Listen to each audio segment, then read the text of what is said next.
With the first pick in the 2023 NFL Draft, the Carolina Panthers select Bryce Young, quarterback, Alabama. Draft provides a chance for about 250 of the nation's finest athletes to outlive their dreams they've been preparing for all their young lives, a chance to play in the NFL. There's only a handful of quarterbacks that are selected in the draft. For example, in total, only 14 quarterbacks were selected in the 2023 draft. Some of the quarterbacks go on to make fantasy teams, while others, not so much. Here's some quarterbacks that just couldn't make the cut and fell a little short. It's called the bust. Max Lynch was a redshirt for his freshman year in Memphis in 2012. Lynch was named the starting quarterback prior to the 2013 season. He started all 12 games, completing 200 out of 300 passes for 9 touchdowns and 10 interceptions. As a sophomore in 2012, Lynch started 13 games and was named the MVP of the 2014 Miami Peach Bowl after passing for 300 yards with 4 touchdowns and 3 rushing touchdowns against BYU. Not too bad for his college career, but I can't say the same for his dreadful career in the NFL. In 2016, the Denver Broncos selected Lynch in the first round, 26 overall for the 2016 NFL Draft, and a pick to acquire from the Seattle Seahawks for the first and the third round pick. He was the third out of 15 quarterbacks taken behind Jared Goff and Carson Wentz, the number 1 and the number 2 overall pick. On October 9th, 2016, the Broncos signed Lynch to a 4-year contract. On October 2nd, 2016, Lynch played in his very first NFL regular season game against the Tampa Bay Buccaneers. In that game, he finished with 170 passing yards. In 2017, Lynch had a shoulder injury against the Green Bay Packers in their third preseason game of the 2017 season. In Week 11 against the Cincinnati, Lynch was active for the first time that season and would be the backup. Lynch would proceed to get injured again, but this time it would be an ankle injury. It was announced that Lynch would miss 2 to 4 weeks due to the injury. In 2018 season, it was announced that Lynch would serve as a backup quarterback behind the newly acquired Case Keenum. 2 days after the Broncos' preseason rankings, the team announced that Lynch would be demoted to third-string quarterback as Chad Kelly was promoted to the backup. He was released by the Broncos on September 2, 2018 after the team acquired Kevin Hogan.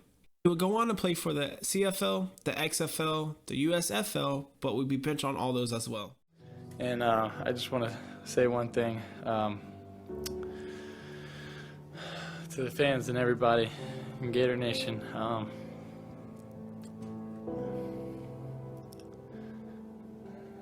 I'm sorry, extremely sorry. You know, we were hoping for an undefeated season. That was my goal, something Florida's never done here. But I promise you one thing, a lot of good will come out of this. You have never seen any player in the entire country play as hard as I will play the rest of the season, and you never see someone push the rest of the team as hard as I will push everybody the rest of the season. And you never see a team play harder than we will the rest of the season. God bless. Tim Tebow was a phenomenal college quarterback, and I'm not just saying that because I'm a Gator fan. He would pick apart the defense and just trimble them. Tebow was heavily recruited by many college programs that almost accepted a scholarship offer from Alabama. Instead, he chose to attend the University of Florida and play for Coach Urban Meyers. He was a key backup on Florida's 2006 national championship team and won the starting quarterback job, and also won the Heisman Trophy in 2007. He led the Gators to another BCS championship in 2008 and quarterbacked them to a 13-1 season in 2009. He served as the team captain in 2008 and 2009.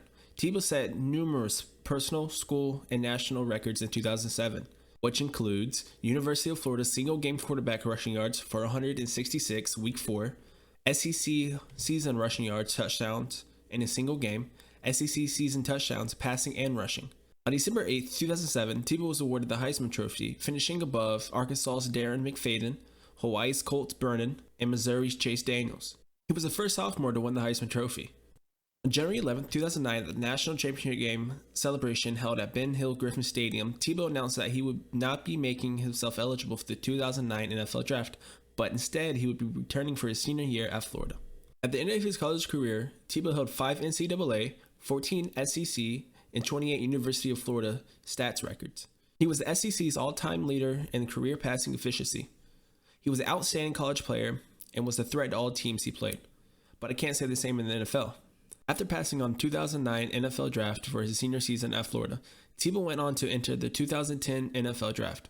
Despite his college success, Tebow's NFL potential was much debated. Tebow was selected by the Denver Broncos in the first round, 25th overall, of the 2010 NFL Draft. Tebow started his first NFL game on December 19th, which was a loss 39-23 loss to Oakland Raiders. He completed 8 of the 16 passes for 130 yards, including a 33-yard touchdown. Tebow finished his rookie season playing only 6 games as a backup. Tebow began the 2011 season as the Denver Broncos backup quarterback behind Kyle Orton. After the Broncos started 1-3, Tebow replaced Orton at halftime during a home game against San Diego Chargers. Tebow would start the following game on the road against Miami Dolphins.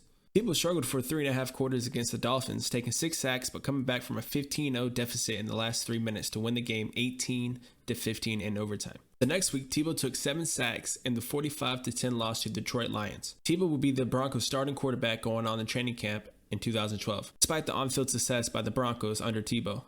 He finished the season with the lowest passing percentage rate in the NFL, which led many to question his potential as a quarterback at the professional level. Broncos would pick up a free agent that year, and that was Peyton Manning. Tim would go on to play for the Jets. Tebow was also released by the Jets. He had only thrown 8 passes and rushed for 32 times in the one season with the team. Tebow later signed with the Patriots and the Eagles. On May 20th, 2021, after spending 6 years out of football, Tebow contacted his former coach, Urban Meyer, the coach of the Jacksonville Jaguars. The Jaguars signed Tim Tebow as a tight end for a 1-year contract, and we all know how that went. Move around a little bit. He's going to test the discipline of the defense. Here he escapes the pocket. Tavon Austin and Tim Tebow in the same spot. Tavon Austin takes it to midfield, gives them a chance to maybe get a quick completion near the sideline, maybe attempt a long field goal before that. I'm not sure, but I think Tebow expected that ball to come to him, and Austin just drifted in front of him.